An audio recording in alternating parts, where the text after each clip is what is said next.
Carlo Acutis is going to be officially canonized as a saint on September 7, 2025. He was an ordinary teenager who played video games, he played soccer, but he had such a great love for Jesus where he was able to become the first millennial saint. So today we're going to be talking about who he was and what his life was about. So as a young child, St. Carlo showed a very deep devotion for Jesus. Even though his parents were barely practicing Catholics, they rarely went to church. But St. Carlo Acutis always wanted to go in the church. He always wanted to kiss Jesus Christ on the cross. And he had just a great love for Jesus at a young age. And from a very young age, he had such a deep devotion to Jesus in the Eucharist. He even said, back in the old days, people had to gather in so many groups to see Jesus. But he said, we can see Jesus every single day face to face in the Eucharist. And he often referred to the Eucharist as his highway to heaven.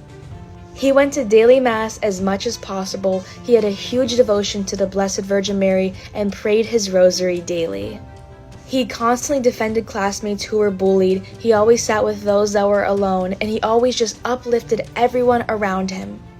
But here's the crazy part. St. Carlo Acutis was very, very well experienced in technology. He played video games, so maybe if you play video games, you've played them before, but St. Carlo Acutis had a great gift for technology.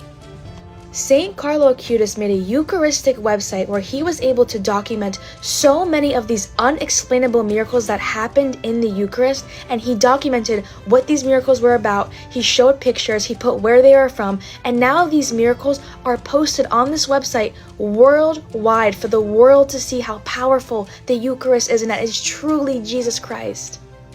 St. Carlo always said the more that we receive Jesus Christ in the Eucharist, the more we become like him and we get to experience heaven. Unfortunately, at the age of 15, St. Carlo Acutis was diagnosed with an aggressive form of leukemia, but he was still joyful during all of this. He offered up all of his sufferings to the Lord for the Pope and for the whole entire church. He was always united to God. He is going to be canonized on September 7, 2025, so make sure you ask for his intercession.